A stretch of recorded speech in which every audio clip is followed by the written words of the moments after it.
నమస్తే అండి. నేను వాణి. ఈరోజు మనం అత్తులూరి విజయలక్ష్మి గారు రచించిన 'పొద్దు వాలిపోయింది అరుణ' అనే ఒక మంచి కథను విందాం. అరుణ, త్వరగా రావాలి. బూట్లు లేసి ముడివేసుకుంటూ ఓ పొలికేక పెట్టాడు ప్రసాద్.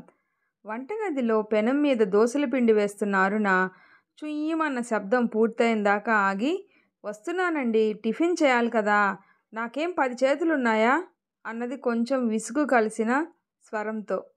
బూట్లు తొడుక్కోవడం పూర్తి చేసి వంటగది గుమ్మం దగ్గరికి వచ్చి నిలబడి, ఇప్పుడు తీరిగ్గా దోశలేస్తూ కూర్చుంటే ఎలా? నిన్ను డ్రాప్ చేసి నేను వెళ్ళాలంటే నాకు టైం అయిపోతుంది అన్నాడు. అరుణ చీర కుచ్చిళ్ళు సరిచేసుకుంటూ, మీకేనా టైం అయ్యేది, నాకు మాత్రం అవదా? 5 గంటలకి లేచి చేస్తున్న పని తెమలదు మీకే? దర్జాగా 7ంటికి లేచి కాఫీలు, టిఫిన్లు, క్యారియర్లు అందిస్తుంటే టింగురంగా అంటూ తెమిలి నా ప్రాణం తీస్తారు అయిందా అయిందా అంటూ. పిల్లల్ని పంపించి మావయ్య గారికి, అత్తయ్య గారికి టిఫిన్ చేసి పెట్టి నేను తినాలా వద్దా? అయిందా నీ ఉపన్యాసం? ఒక్కదానివి చేసుకోకపోతే మా అమ్మ హెల్ప్ తీసుకోవచ్చుగా. అరుణ చురుక్కున అతడి ముఖంలోకి చూసి మాట్లాడకుండా కాలిని దోశ తీసి ప్లేట్లో వేసి మరికొంత పిండి పెనం మీద వేసి గరిటెతో పల్చగా ఒత్తసాగింది. ఓ పక్క వంట చేస్తూనే మిగతా పని పూర్తి చేస్తుంది. పిల్లల్ని స్కూల్ ఆటో ఎక్కించి గబగబా మొహం కడుక్కొని తయారైంది. మరోపక్క అత్తగారికి, మామగారికి దోశలేసిచ్చింది. పని మనిషి వచ్చిందంటే బట్టలు నానబెట్టలేదని సణుగుతుంది. ఆ పని పూర్తి చేసి అయ్యగారి క్యారేజీ రెడీ చేసింది.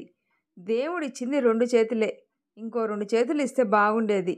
అదేం దేవుడో, ఆడవాళ్ళకి మగవాళ్ళకన్నా బాధ్యతలు, సమస్యలు, కష్టాలు, శ్రమ ఎక్కువ పెట్టి చేతులు మాత్రం మగవాళ్ళతో సమానంగా 2 ఇచ్చాడు. అరుణ ప్లేట్లో పెట్టుకుంటున్న దోశ తినబోతూ ఆగిపోయింది. ప్రసాద్ స్వరం వినిపించింది, అమ్మా అంటూ. కోడలు పెట్టిన టిఫిన్ తిని అప్పుడే చేయి కడుక్కుంటున్న లలితాంబ ఏంట్రా అంటూ గదిలోంచి బయటికి వచ్చింది. ఏం లేదు, టిఫిన్ తిన్నావా అని అడుగుదామని మొహమాటంగా అన్నాడు. ఇప్పుడే తిన్నాన్రా, నువ్వు ఇంకా వెళ్ళలేదే అడిగింది ఆవిడ. అదే అరుణని కూడా డ్రాప్ చేయాలట, తన చేతిలో పని తెమల్లేదు, నువ్వు కొంచెం సాయం చేస్తే తను బయలుదేరుతుందని. చేస్తాను, దానికే, ఏం పని చేయాలో తెలియక నేనేం చేయడం లేదు. అరుణకి ప్రసాద్ మీద కోపం గొంతు దాకా వచ్చింది. ఎవరు చెప్పమన్నారు ఆవిడికి? ఆవిడేమనుకుంటుంది? మొగుడితో చెప్పకపోతే తనే చెప్పొచ్చుగా అని నిష్ఠూరాలేదు. ఏం మనిషి, తగుదునమ్మా అంటూ వెళ్ళాడు. ఆవిడిప్పుడు ఏమంటుందో? ఆమె అలా అనుకుంటూ ఉండగానే లలితాంబ వంటగది గుమ్మం దగ్గరకు వచ్చి, అదేంటమ్మా, ఏదన్నా సాయం కావాలంటే చెప్పొచ్చుగా, నీ ఇంట్లో ఏదెక్కడుందో తెలీదు, అందుకే ఊరికే కూర్చున్నాను, పని కావాలంటే చెప్తే చేస్తాను అన్నది. అరుణ మాట్లాడకుండా స్టవ్ ఆఫ్ చేసి ప్లేట్లో ఉన్న దోశలు 2 చిన్న బాక్సులో పెట్టుకుంది. అదేంటి, నీకు ఆ 2 దోశలు సరిపోతాయా? అన్నం తీసుకెళ్ళవా క్యారేజీలో అన్నదావిడ. అన్నం క్యారేజీ సర్దుకున్నానండి, ఇప్పుడు టిఫిన్ తినే టైం లేదు, ఆయన వెళ్ళిపోతే నాకు బస్సు కూడా దొరకదు, ఇప్పుడు 2 దోశలు ఆఫీస్కి వెళ్ళి తింటాను అంటూ హడావిడిగా బ్యాగ్ తీసుకొని భుజాన్ని తగిలించుకుంటూ, మీకు మామయ్య గారికి డైనింగ్ టేబుల్ మీద అన్నీ సర్దేశాను, బియ్యం కడిగి కుక్కర్లో ఉంచాను, మీరు అన్నం తినబోయే ముందు స్టవ్ వెలిగించుకోండి, వేడిగా తినొచ్చు కదా. పని మనిషికి చెప్పండి బట్టలు సరిగ్గా ఉతకడం లేదు, సరిగ్గా ఉతకమన్నాను అని, లేకపోతే పని మానేయమనండి, వేరే మనిషిని చూసుకుంటామని. నేను వెళ్తున్నాను. ఏమండి, రెడీయా? గబగబా మాట్లాడేస్తూ గుమ్మం దాటి గేటు దగ్గరికి వచ్చింది. అప్పటికే స్కూటర్ స్టార్ట్ చేసి ఎదురు చూస్తూ ఉన్నాడు ప్రసాద్. అరుణ అతని వెనకాల సీటు మీద కూర్చొని పదండి అన్నది. స్కూటర్ బర్రమని స్టార్ట్ చేసి ముందుకు పోనిచ్చాడు. 10 నిమిషాల్లో సెక్రటేరియట్ ముందు స్కూటర్ ఆపి అరుణ దిగగానే ఏజీ ఆఫీస్ వైపు పోనిచ్చాడు. ఆఫీసులో అడుగుపెట్టి అటెండెన్స్ రిజిస్టర్లో సంతకం చేసి సీట్లో కూర్చున్న అరుణ ఒక్కసారి రిలాక్స్డ్గా ఊపిరి పీల్చుకుంది. ఉదయం 6 గంటలకు తాగిన కాఫీ ఎప్పుడో అరిగిపోయింది. ఆ తర్వాత మంచినీళ్లు తాగడానికి కూడా సమయం దొరకలేదు. భగవంతుడు ఆడదాన్ని ముందు పుట్టించి దాని ఆధారంగా మిషన్ తయారు చేసుకోండని మేధస్సుని సృష్టించి ఉంటాడు. మిషన్కి ఆడదానికి పెద్ద తేడా లేదు. కాకపోతే ఆడదానికి మనసుంది కాబట్టి భగవంతుడా ఏమిటి జీవితం అని మదన పడుతూ ఉంటుంది. మిషన్కి అలాంటి బాధలేం లేవు కదా. అదేమిటో అత్తగారు తనలా గిరగిరా తిరుగుతూ పని చేసుకుంటుంటే చూస్తూ కూర్చుంటుంది. పైగా నాకు నీ ఇల్లు కొత్త కదమ్మా అంటుంది. ఇంకా ఎంతకాలం కొత్త? ఏడాదవుతుంది తమ దగ్గరికి అత్తగారు మామగారు వచ్చి. పని చెప్పాలట. ఏం చెప్తుంది తను? పెద్దావిడికి పని ఆవిడంతటా ఆవిడే కలగజేసుకొని కాస్త సాయం చేయొచ్చుగా. కనీసం అనన్యకి జడ వేసి దానిని తయారు చేసి అనన్యకి ఆదిత్యకి క్యారేజీ సర్ది స్కూల్కి పంపించడం చేయలేదా? ఆవిడికి పని చేయడం ఇష్టం లేదు. ఇది కోడలిల్లు, నా ఇల్లు కాదు అనే పరభావన ఉంది ఆవిడికి. కొడుకు తనవాడు, కోడలు పరాయిది. కొడుకు జేబులో నుంచి పర్సు తీసి తనకు కావాల్సిన డబ్బులు మాత్రం తీసుకోవటానికి ఆవిడికి మొహమాటం లేదు. కోడలికి పనిలో కాస్త సాయం చేయడానికి కొత్త మొహమాటం వగైరా. ఏం మనుషులో నిట్టూర్చింది అరుణ. ఆకలితో కళ్ళు తిరుగుతున్నట్టు అనిపించింది. స్టాఫ్ క్యాంటీన్కి వెళ్ళారు. బాక్స్ తీసుకొని నెమ్మదిగా దోశలు తినడం ప్రారంభించింది. అప్పుడే వచ్చిన నీలిమ పలకరింపుగా నవ్వి, ఏంటి ఇవాళ ఇంటి దగ్గర టిఫిన్ తినడానికి టైం దొరకలేదా అన్నది సీట్లో సెటిల్ అవుతూ. అరుణ నవ్వి, లేదోయ్, మా ఆయన పని పూర్తవగానే నా సంగతే ఆలోచించరు. త్వరగా తెములు అంటూ ఊదర పెట్టేస్తారు. ఆయనలందరూ అంతే. అందుకే ఈ మధ్య నేను ముందు తినేసి తర్వాత ఆయనకి పెడుతున్నాను. పతివ్రతవి కావన్నమాట నవ్వింది అరుణ. నీలిమ కూడా నవ్వి, పెళ్ళైన కొత్తల్లో పాపం పిచ్చిదానిలాగా నిద్రలేవగానే మంగళసూత్రాలు కళ్ళకద్దుకునేదాన్ని. ఓసారి ఆయన అది చూసి పగలబడి నవ్వారు. అప్పటినుంచి మానేశాను. ఆ తర్వాత వేరు కాపురం పెట్టించాక అందుకు పశ్చాత్తాపడ్డారనుకో. నీలిమతో పాటు అరుణ కూడా నవ్వి బాక్స్ మూత పెట్టి బాటిల్లో మంచినీళ్ళు తాగింది.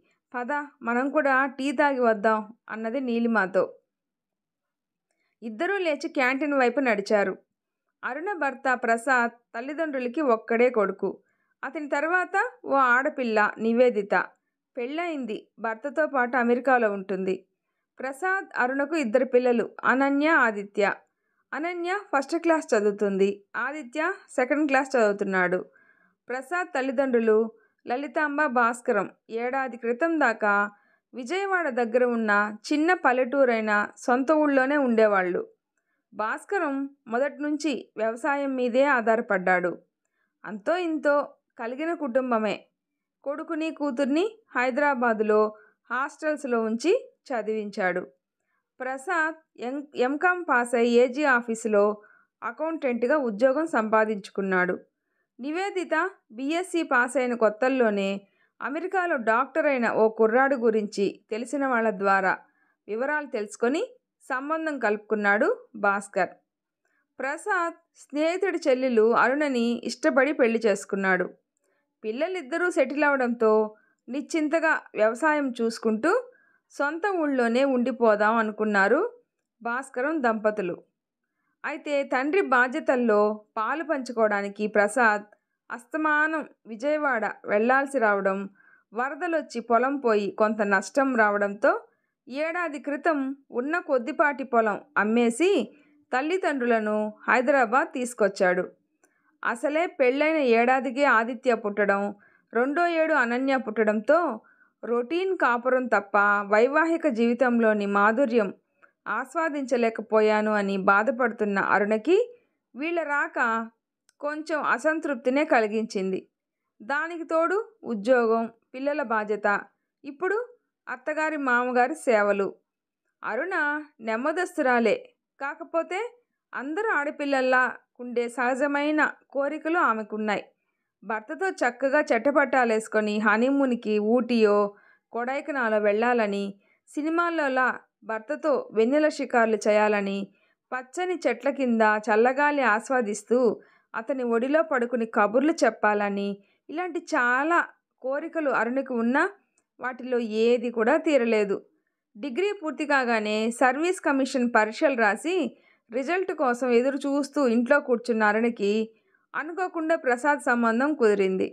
అరుణ తండ్రికి ఎరువుల వ్యాపారం ఉంది విజయవాడలో. ఆయన కొడుకు ప్రసాద్తో పాటు చదువుకుంటున్నాడు హైదరాబాదులో. సెలవులకు ఇద్దరూ కలిసి విజయవాడ వెళ్ళినప్పుడు అతని చెల్లెలు అరుణతో పరిచయం కలిగింది. అరుణ అందం, తనకున్న పెద్ద జడ చూసి కళ్ళు చెదిరిన ప్రసాద్ ఆమె మీద మనసు పారేసుకున్నాడు. ఈ లోపల అరుణ తండ్రి కూడా ప్రసాద్ని చూడగానే ముచ్చటపడి అతని గురించి వివరాలు సేకరించి భాస్కరం దంపతులను కలవడం, సంబంధం నిర్ణయించడం జరిగిపోయింది.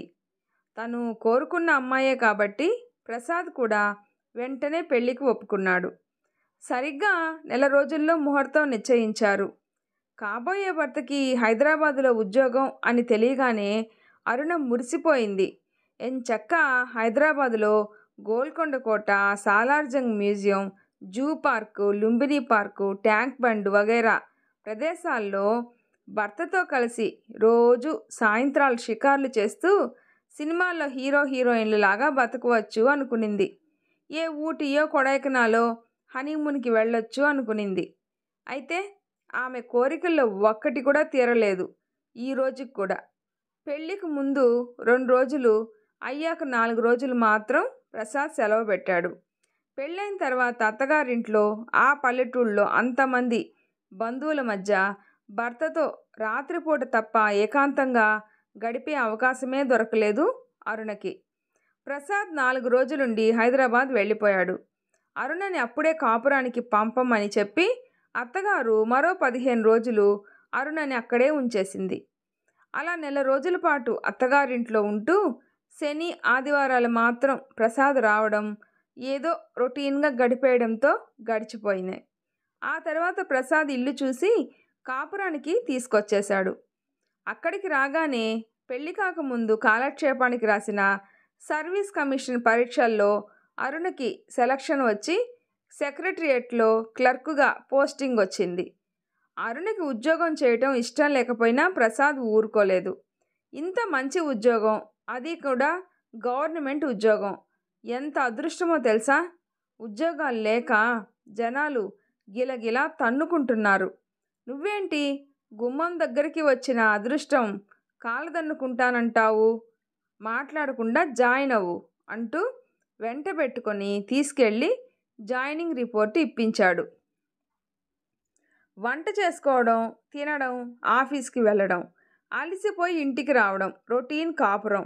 5 నెలలు కాగానే వేవిళ్ళు ప్రారంభం కావడం, మళ్ళీ 10 రోజులు పుట్టింట్లో ఉండడం, ఇలా సాగిపోయింది. శని, ఆదివారాలు వస్తే ప్రసాద్ తప్పనిసరిగా విజయవాడ తల్లిదండ్రుల దగ్గరకు వెళ్లాల్సిందే. జీవితంలో సారం లేనట్టు యాంత్రికంగా గడిచిపోయాయి 5 ఏళ్ళు. 5 ఏళ్లలో 18 నెలలు చూలింత, 6 నెలలు బాలింతగా గడిచిపోవడం, మిగిలిన కాలం తల్లిగా, ఉద్యోగినిగా ఎక్స్ట్రా బాధ్యతలు మీద పడటంతో కాపురానికి కొత్త పాత లేకుండా చాలా యాంత్రికమైపోయింది. చార్మినార్, గోల్కొండ, గండిపేట మ్యూజియం, కొడైకెనాల్, ఊటీ ఇవన్నీ ఎలా ఉన్నా నర్సింగ్ హోమ్లు, Vijayawada Imli bus, bus station, secretariat మధ్య 4-5 సినిమాలు మాత్రం మధ్యలో భర్తతో కలిసి వెళ్ళింది. అరుణికి ఒక విషయం రూఢీగా తెలిసింది. ఇక పిల్లలు ఎదిగి వాళ్ళు సెటిల్ అయితే తప్ప తన కోరిక తీరే అవకాశమే లేదని. అత్తగారు అదో రకం మనిషి. ఆప్యాయంగా ఉంటున్నట్టే ఉంటుంది, కానీ ఆప్యాయతలో నిజాయితీ ఉండదు. ఏదో పరాయిదానిలా ఉంటుంది. అమ్మాయి, మీ మామగారికి కొంచెం కాఫీ కావాలట, ఇవ్వవా? మీ మామగారికి కూరల్లో కొంచెం ఉప్పు కారం తగ్గించమ్మా, నాకెలా ఉన్నా పర్వాలేదనుకో. అరుణ, నీ కొడుకు మామగారు కళ్ళద్దాలు విరగ్గొట్టాడమ్మా, ఇంత అలరేంటి, కొంచెం అదుపులో పెట్టుకోవచ్చుగా. మొక్కగానే వంచాలమ్మా పిల్లల్ని, ఆనక ఎందుకు పనికిరాకుండా పోతారు. ఇలా ఎవరో పరాయి వాళ్లతో మాట్లాడుతున్నట్టు అంటీ ముట్టకుండా ఉంటుంది. వాళ్ళ గదిలో నుంచి త్వరగా బయటికి కూడా రాదు. అప్పుడప్పుడు అరుణకి విసుగొస్తుంది. ఏమిటి ఈవిడ ఈ వయసులో శోభనం పెళ్లి కూతురులా గదిలో నుంచి రాదు, చీటికి మాటికి పిలవాలంటే తనకి చిరాగ్గా ఉంటుంది అనుకునేది.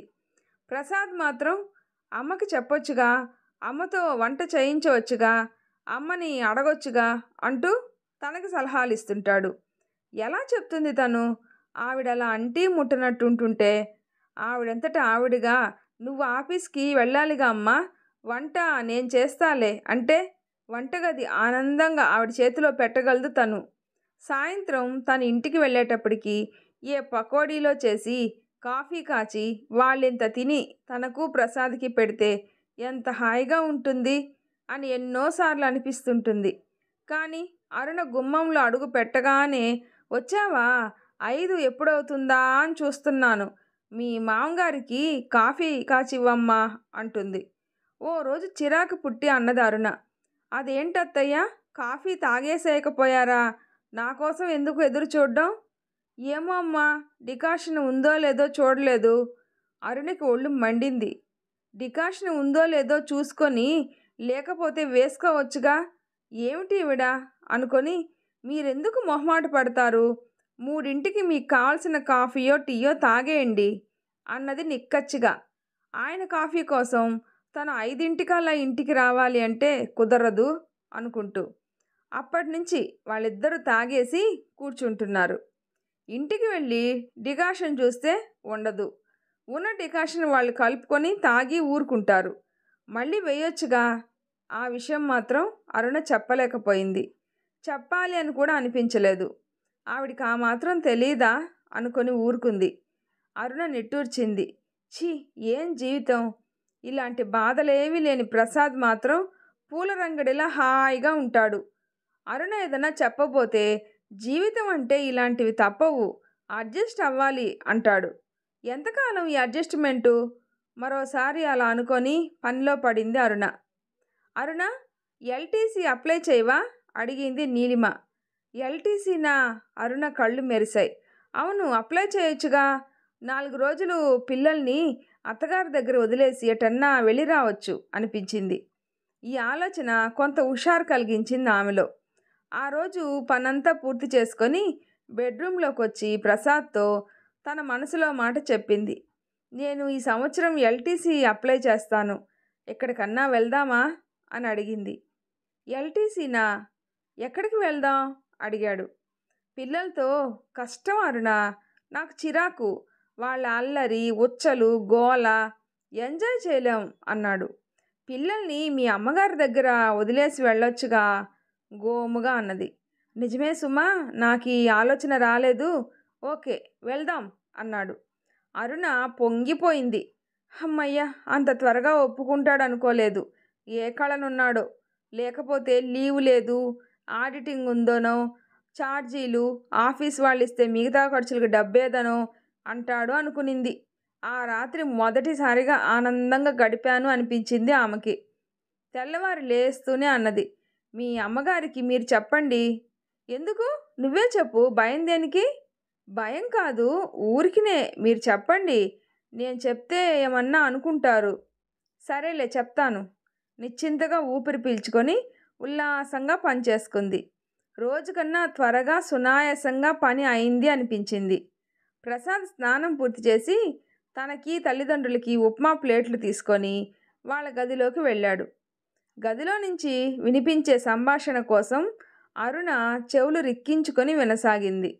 అమ్మా, మీకు పిల్లలు బాగా మాలిమయ్యారా అడిగాడు ప్రసాద్. వాళ్ళ మొహం వాళ్ళకి మాతో గడిపే తీరికేదిరా, స్కూలు ట్యూషను హోంవర్క్ అంటూ మీ ఇద్దరికన్నా బిజీగా ఉంటారు అన్నది లలితాంబ. తప్పదు కదా, ఈ రోజుల్లో ఇలా కష్టపడితే కానీ పెద్దయ్యాక సుఖపడలేరు. కాలం అలా అయింది. అంతా పోటీ యుగం, అన్నిట్లో పోటీయే. ఏం పోటీనో, సరదాగా ఎప్పుడు ఆడుకున్నట్లు కూడా కనిపించలేదు నాకు అన్నాడు భాస్కరం. ప్రసాద్ కాసేపు ఏం మాట్లాడలేదు. కొన్ని క్షణాల తర్వాత అన్నాడు, నేను అరుణ ఊరు వెళ్ళాలనుకుంటున్నాం, పిల్లల్ని మీ దగ్గర వదిలేసి. ఏం ఊరు ఆసక్తిగా అడిగాడు భాస్కరం. కాదు, తిరుపతి అన్నాడు. వైజాగ్ అంటే ఇప్పుడెందుకు అక్కడికి, ఎవరున్నారు అని అడుగుతారు అనిపించింది. సరదాగా తిరగడానికి అంటే దానికోసం అక్కడికి ఎందుకు అంటారని చటుక్కున తిరుపతి అన్నాడు. తిరుపత? అలా అయితే అందరం కలిసే వెళ్ళొచ్చుగా, ఏడుకొండల వాడి దగ్గరకు పిల్లల్ని తీసుకెళ్లకుండా ఎందుకు? పైగా మీ నాన్నగారు కూడా చాలా కాలమైంది తిరుపతి వెళ్ళి ఓసారి వెళ్ళి రావాలి అని నిన్ననే అన్నాడు కూడా. జడ వేసుకుంటున్న అరుణ చేతిలో దువ్వెన జారి పడింది. దాంతోపాటే ఉత్సాహంగా గంతులేస్తున్న ఆమె కూడా జారిపడినట్లు అనిపించింది. ఆవిడ మాటలకి ప్రసాద్ ఏం జవాబు చెప్పాడో వినిపించలేదు. ఆ తర్వాత మామూలుగా అతని వెనకాల స్కూటర్ ఎక్కి ఆఫీస్ దగ్గర దిగిపోయింది. కానీ అతను కానీ ఆమె కానీ దారిలో ఈ సంగతి ఏమీ మాట్లాడుకోలేదు. ఆ రోజు అప్లికేషన్ ఇవ్వాలనుకున్న అరుణ ఇంక దాని గురించి ఆలోచించలేదు. ఒక్క రాత్రే వస్తుంది మధురమైన కళ. అది కాసేపే. మధురంగా ఉంది కదా అని ఇంకాసేపు పడుకుంటే కళ కంటిన్యూ అవుతుందా? రాత్రి కలిగిన తీయని ఊహలు, రెక్కలొచ్చిన ఆశలు ఉదయానికల్లా చెదిరిపోయాయి. ఇంక దాని గురించి ఆలోచించినందువల్ల ప్రయోజనం ఏముంటుంది అనుకునింది. అన్యమనస్కంగా పనిచేసింది. పోస్టులో తల్లి దగ్గర నుంచి ఉత్తరం వచ్చింది మధ్యాహ్నం. అన్నయ్య అమెరికా వెళ్తాడట వచ్చే నెలలో. వీసా ఏదో రావాలిట. మీ నాన్నగారి ఆరోగ్యం బాగాలేదు.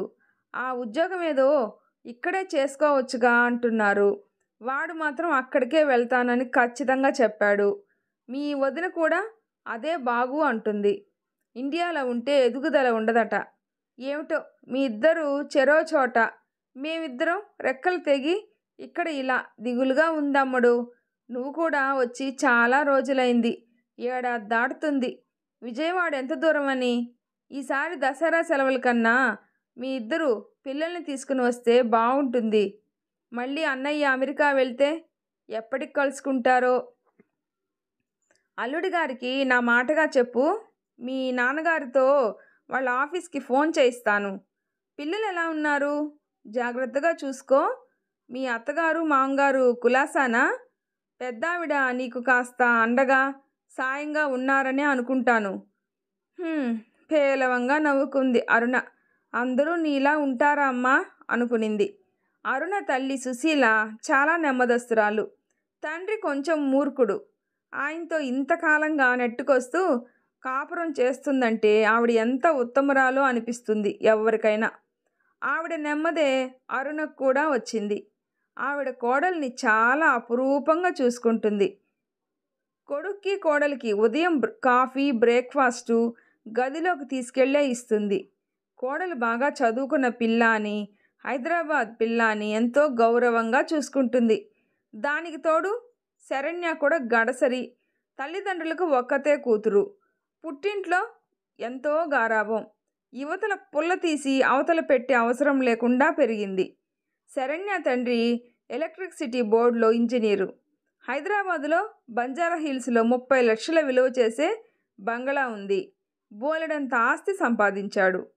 అనుకోకుండా తన దగ్గరికే జూనియర్ ఇంజనీర్గా ఇంటర్వ్యూకి వచ్చిన హరీష్ని చూసి అతని తెలివితేటలు చక్కదనం చూసి మెచ్చి ఉద్యోగంతో పాటు పిల్లని కూడా ఇచ్చాడు. ముందు అల్లుడిని ఇలరికం ఉంచుకోవాలి అనుకున్నాడు. మళ్ళీ ఏమనుకున్నాడో విజయవాడకే పోస్టింగ్ ఇచ్చి కూతుర్ని శాస్త్రోక్తంగా అత్తగారింటికి పంపించాడు. ముందు కొంతకాలం శరణ్య అత్తగారింట్లో ఉండటానికి రాద్ధాంతం చేసింది. కానీ అత్తగారి మంచితనం, ఆవిడ శ్రద్ధగా వండి పెట్టడం చూసి సర్దుకుపోయింది. పుట్టింట్లో వంట మనిషి చేసి పెట్టి పోతే ఎప్పుడో ఎవరికి వాళ్ళు పెట్టుకు తినడం, నచ్చి నచ్చక తిన్నంత తిని వదిలేయడం, ఆకలి తీరక బయట ఫాస్ట్ ఫుడ్ తినడం, ఆ బాధలన్నీ పోయి కమ్మగా వండి పెట్టే అత్తగారు దొరకడం అదృష్టంగా భావించింది. పెద్ద ఇల్లు, సపరేట్గా గది, అత్తగారి మంచితనం, భర్త అనురాగం, ఉన్న ఒక్క ఆడపడుచు దూరంగా ఉండడం, మామగారి ఇల్లు పట్టించుకొని మనిషి. ఇంకా అక్కడ ఉండడానికి ఆ అమ్మాయికి అభ్యంతరం ఏం కనిపించలేదు. ఎటొచ్చి తన బతుకే ఇలా అయింది. హైదరాబాదు హైదరాబాదు అంటూ మురిసిపోయింది. ఏముంది ఈ హైదరాబాదులో? విరక్తిగా అనుకునింది అరుణ. అమ్మా నాన్న కూడా వస్తారట, ఏం చేద్దాం అన్నాడు ఆ రాత్రి ప్రసాద్. వాళ్ళు వస్తానన్నది తిరుపతికి, కానీ మనం వెళ్ళేది వైజాగ్ కదా. వైజాగ్ అంటే ఎందుకు ఏమిటి అని సవాలక్ష ప్రశ్నలేస్తారని తిరుపతి అని చెప్పాను. నాకేం తెలుసు, ప్రయాణం క్యాన్సిల్ అయిందని చెప్పండి. ఎందుకులే అరుణ, వెళ్ళొద్దాం. భగవంతుడి దర్శనానికి వెళ్తే తప్పేం ఉంది. ఈసారి నా ఎల్టీసీ పెట్టుకొని చక్కగా ఢిల్లీ, ఆగ్రా, హరిద్వార్ అన్నీ చూసొద్దాం. నాకు ఆల్ ఇండియా వెళ్ళే అవకాశం ఉందిగా. Central government ఎంప్లాయీని. అరుణ మాట్లాడలేదు. పిల్లల్ని తీసుకెళ్ళడానికి విసుగు అనిపించే ఈయనకి ఆ ముసలాళ్ళని తీసుకొని ఎలా వెళ్ళాలని అనిపిస్తుంది అని అనిపించింది. మాట్లాడవే. ఆమె చుబుకం పట్టుకొని తన వైపు తిప్పుకొని అడిగాడు. ఏం మాట్లాడను? పెళ్ళైన దగ్గర నుంచి మీతో కలిసి సరదాగా హాయిగా అనేక చోట్లకు వెళ్ళాలని కలలు కన్నాను. ఒక్కటి కూడా తీరలేదు. మొట్టమొదటిసారిగా చిన్న కోరిక కోరాను. అది కూడా తీరదా? శని ఆదివారాలు వాళ్ళ కోసమే ఖర్చు పెడతారు. సెలవు రోజులన్నీ వాళ్ళ కోసమే. నాతో 4 రోజులన్నా ఏకాంతంగా గడపాలి అని మీకెందుకు ఉండదో నాకు అర్థమే కాదు. అబ్బా, జీవితం అప్పుడే అయిపోయిందా ఏంటి? ఇంకా బోలెడు జీవితం ఉంది. తర్వాత వెళ్దాం అన్నానుగా. కొంచెం విసుగ్గా అన్నాడు. అరుణ నిట్టూర్చింది. జీవితం అయిపోయిందో ఇంకా ఉందో ఎవరికి తెలుసు? ఏ క్షణాన ఏం జరుగుతుందో తెలియని నీటి బుడగలాంటిది ఈ జీవితం. నిజానికి జీవితం చాలా సుదీర్ఘమైంది అంటారు, కానీ చాలా చిన్నది. ఈ చిన్న జీవితంలో అమాయకత్వంతో కొంత, బాధ్యతతో కొంత, అనారోగ్యంతో కొంత గడిచిపోతే మిగిలింది ఎందుకు పనికొస్తుంది? కృష్ణారామ అనుకోవడానికి తప్ప. ఈ వాస్తవం తెలుసుకోలేని వాళ్ళు ఎప్పటికప్పుడు ఇంకా ముందు ముందు బోలెడు జీవితం ఉంది అంటూ అనేక పనులు, సుఖాలు, ఆనందాలు వాయిదా వేస్తూ ఉంటారు. చివరికి ఏమవుతారో మీ ఇష్టం అంటూ పక్కకు తిరిగి పడుకుంది అరుణ. ఎల్టీసీ నాకు మీకు పిల్లలకి మాత్రమే ఇస్తారు. మీ అమ్మా నాన్నకి ఇవ్వరు. కొంచెం విసురుగా అన్నది. సరే అయితే నువ్వు అప్లై చేయకు, నేను చేస్తాను. నాకైతే మా అమ్మకి నాన్నకి కూడా ఇస్తారు. కనీసం ఛార్జీలన్నా కలిసి వస్తాయి. మరి ఆగ్రా, ఢిల్లీ అవన్నీ ఎప్పుడు వెళ్దాం? చురుగ్గా అడిగింది. కొన్ని క్షణాల క్రితం వాగ్దానం చేసి మళ్ళీ తిరుపతికి అప్లై చేస్తానంటున్న భర్త ముఖంలో భావాలు వెతుకుతూ. నెక్స్ట్ షెడ్యూల్లో వెళ్ళొచ్చుగా. పక్కకి ఒత్తిగిల్లాడు. అంటే మళ్ళీ 4 సంవత్సరాల తర్వాత అన్నమాట. బరువుగా కళ్ళు మూసుకుంది. ప్రసాద్ మర్నాడు ఆఫీస్ నుంచి వస్తూ వస్తూ టికెట్లు బుక్ చేయించుకొని వచ్చాడు. 4 రోజుల్లో ఇంటిల్లిపాది తిరుపతి బయలుదేరారు. ఆ రోజు సెకండ్ సాటర్డే. అరుణ సోమవారం నుంచి బుధవారం దాకా లీవ్ పెట్టింది. ఆ రోజు సాయంత్రం వెంకటాద్రికి బయలుదేరాలి.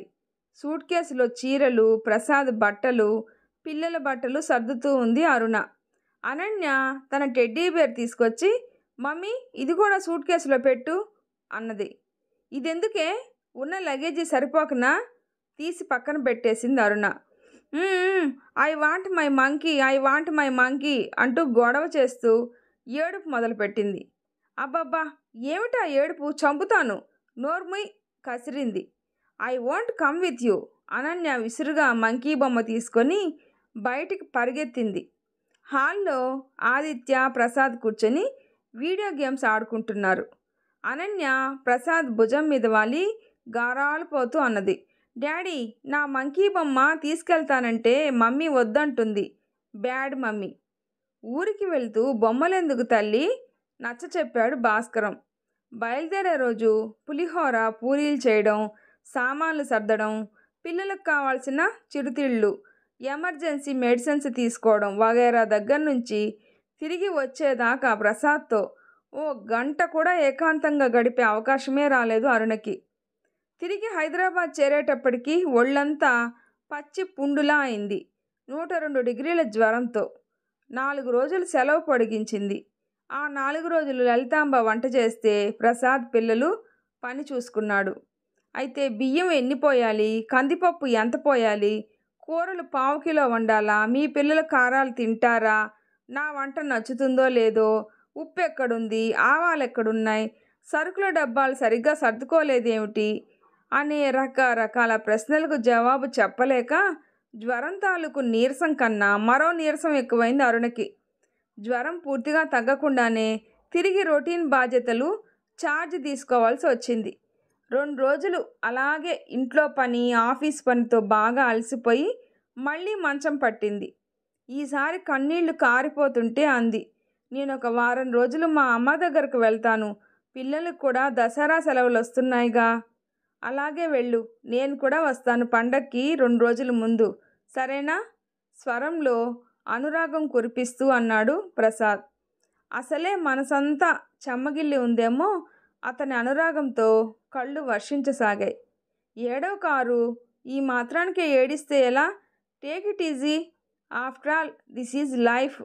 మనం ఇంకా ప్రారంభంలోనే ఉన్నాం, బోలెడంత జీవితం ఉంది ముందు ముందు అన్నాడు ఆమె నుదుటి మీద వెంట్రుకలు సవరిస్తూ. దసరా సెలవులకి పిల్లలతో పాటు వారం ముందు అరుణ పుట్టింటికి వెళ్ళింది. దుర్గాష్టమి నాడు ప్రసాద్ కూడా వచ్చాడు. ఆ కాసిన్ని రోజులు సరదాగా ఆహ్లాదంగా గడిచాయి. కాలం చకచకా నడిచేసింది. ఆదిత్య ఇంజనీరింగ్ ఫస్ట్ ఇయర్కి వచ్చాడు. Ananya medicine second year. Prasad, Aruna నడి వయసుకి వచ్చారు. భాస్కరం, లలితాంబ వృద్ధులయ్యారు. ఇప్పుడు వాళ్ళకి మంచం మీదకే అన్నీ. ఇది వరకటి కన్నా వాళ్ళకి సేవలు ఎక్కువగా చేస్తుంది అరుణ. 3 ఏళ్ల ముందే రిటైర్మెంట్ తీసుకుంది. ఇప్పుడు ఆమెకి 55 ఏళ్ళు. వెనక్కి తిరిగి చూసుకుంటే తను జీవితంలోని మాధుర్యం ఏం అనుభవించిందో ఆమెకే తెలియడం లేదు. ఇప్పుడు అన్నిటికీ నిర్లిప్తంగా అయిపోయింది. పిల్లలు సినిమాకి వెళ్దామన్నా నాకు ఓపిక లేదు, మీరు వెళ్ళండి అంటుంది. మరో 4 ఏళ్ళు గడిచాయి. అత్తగారు, మామగారు ఒకరి తర్వాత ఒకరు కాలం చేశారు. అనన్య తన క్లాస్మేట్ శ్రీహర్షని ప్రేమించింది. ఆ అబ్బాయినే ఇచ్చి కన్యాదానం చేశారు అరుణ, ప్రసాద్. ఆదిత్య కూడా తన క్లాస్మేట్ని ప్రేమించి ఆమెనే చేసుకుంటా అన్నాడు. ఆ అమ్మాయి కన్నడ అమ్మాయి అయినా కాదనడానికి కారణం కనిపించక ఆదిత్య పెళ్లి కూడా చేసేశారు. ఇప్పుడు అరుణ, ప్రసాద్ పెద్దవాళ్ళయ్యారు. ఇద్దరూ రిటైర్ అయ్యారు. అనన్య, ఆమె భర్త సొంతంగా క్లినిక్ పెట్టుకున్నారు. ఆదిత్య ఇన్ఫోటెక్లో సాఫ్ట్వేర్ ఇంజనీర్గా జాయిన్ అయ్యాడు. అతని భార్య గోపిక సత్యం కంప్యూటర్స్లో చేరింది. వాళ్ళిద్దరూ హైటెక్ సిటీకి దగ్గరగా మంచి ఫ్లాటు అద్దెకు తీసుకొని విడిగా వెళ్ళిపోయారు. ఇంతకాలం ఇంటి నిండా జనంతో కళకళలాడిందేమో ఇప్పుడు ఇద్దరే ఉంటే బోసిగా ఉంది ఆమెకి. ఆ రోజు ఆదివారం. ప్రసాద్కి కాఫీ కలిపించి తను కప్పు తీసుకొని పెరట్లో తిరుగుతూ అడ్డదిడ్డంగా పెరడంతా తుప్పల్లా పెరిగిపోయిన మొక్కల్ని చూస్తూ కాఫీ తాగడం పూర్తి చేసి మొత్తం గడ్డి మొక్కలన్నీ పీకేస్తూ ఉంది అరుణ. అరుణ కనిపించకపోవడంతో వెతుక్కుంటూ వచ్చిన ప్రసాద్ ఆమె దగ్గరగా నడిచి భుజం మీద చేయి వేసి ఆప్యాయంగా అన్నాడు, ఇంతకాలం పని పని, క్షణం తీరిక లేకుండా పని, బాధ్యతలు. ఇప్పుడు ఇంత ఖాళీ సమయం, ఏం చేయాలో తెలియడం లేదు కదూ? అరుణ నవ్వింది. తెలియకే, చేయదలుచుకుంటే బోలెడు పని ఉంది. చూడండి, చుక్కుడు పాదు ఎలా అయిందో. గులాబీ కొమ్మలు కట్ చేసి ట్రిమ్ చేయాలి. మల్లి పందిరి చూసారా, పడిపోయింది. కర్రలు సరిగ్గా పాతి సరిచేయాలి. ఆ పిచ్చి మొక్కలన్నీ పీకేయాలి. నీళ్లు సరిగా పెట్టడం లేదు. ఇప్పటి నుంచి రోజు క్రమం తప్పకుండా నీళ్లు పోయాలి, మందులేయాలి. అబ్బో, బోలెడు పనుందే ఆశ్చర్యంగా అన్నాడు ప్రసాద్.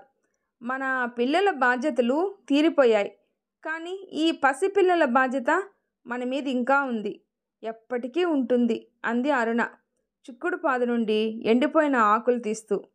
ఆమె చేస్తున్న పని తదేకంగా చూస్తూ 15 ఏళ్ల క్రితం ఆమె కోరిన కోరిక గుర్తు తెచ్చుకున్నాడు ప్రసాద్. ఆమె కోరిక చాలా చిన్న కోరిక.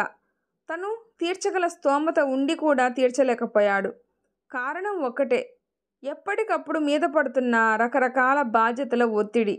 అటు కన్నవాళ్ల మనసు కష్టపెట్టలేక, ఇటు భార్యని సంతోషపెట్టలేక నలిగిపోయాడు. ఆరు, వైజాగ్ వెళ్దామా అడిగాడు.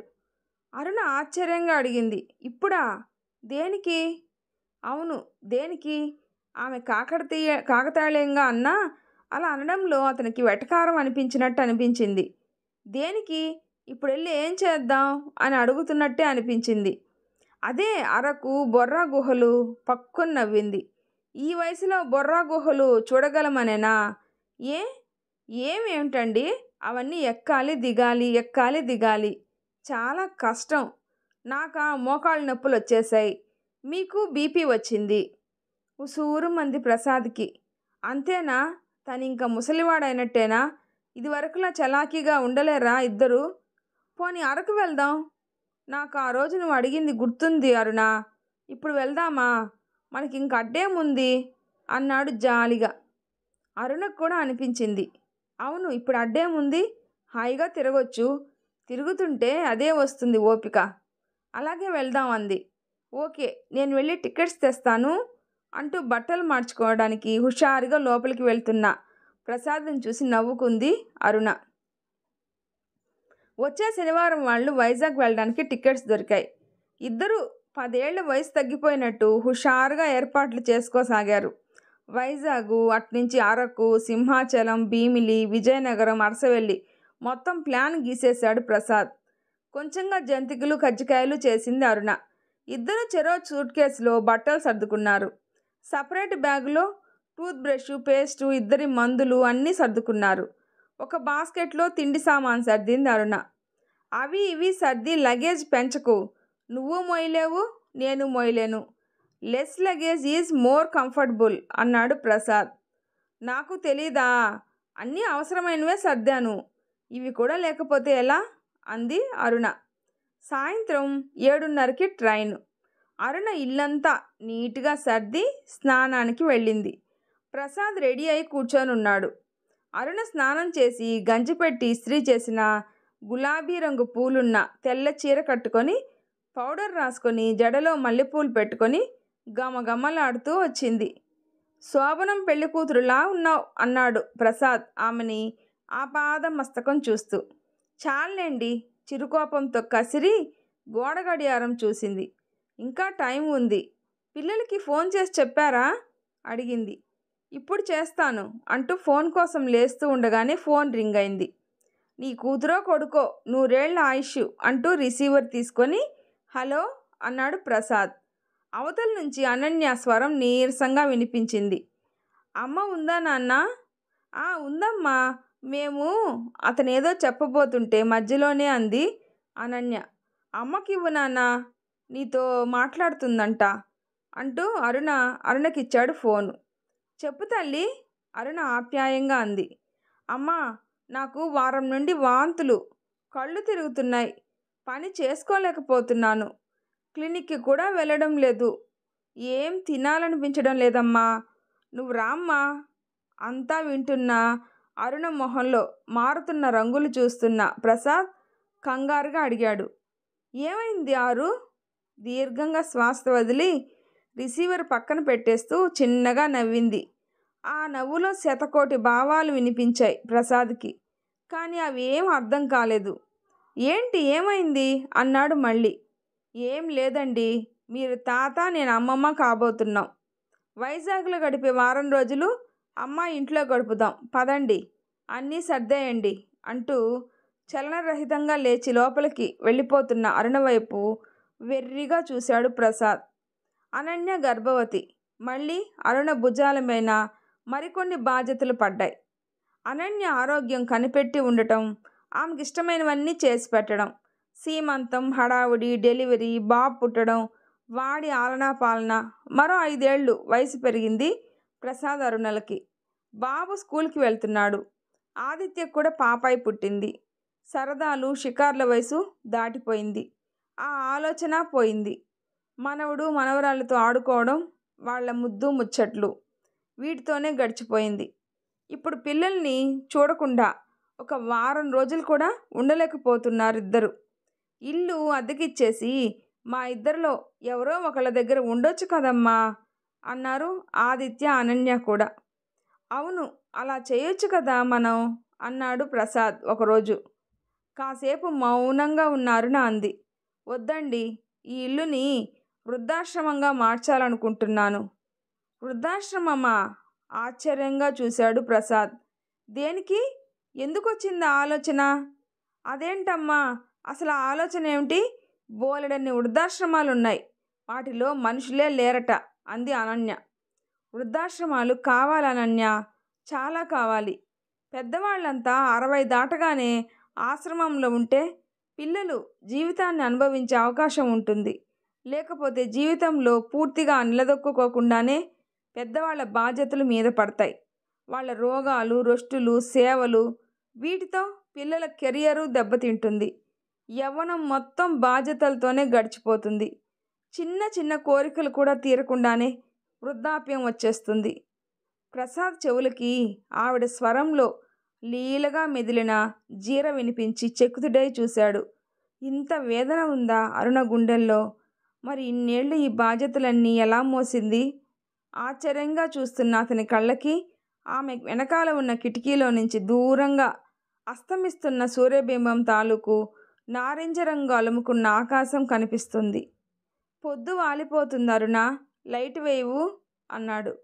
ఆవిడ నెమ్మదిగా లేచింది. ఈ వీడియో నచ్చితే ప్లీజ్ లైక్ చేసి షేర్ చేయండి, సబ్స్క్రైబ్ చేసుకోండి. స్టోరీ ఎలా ఉందో తప్పకుండా కామెంట్ చేయండి. ప్లీజ్ సపోర్ట్ చేయండి. Thanks for listening.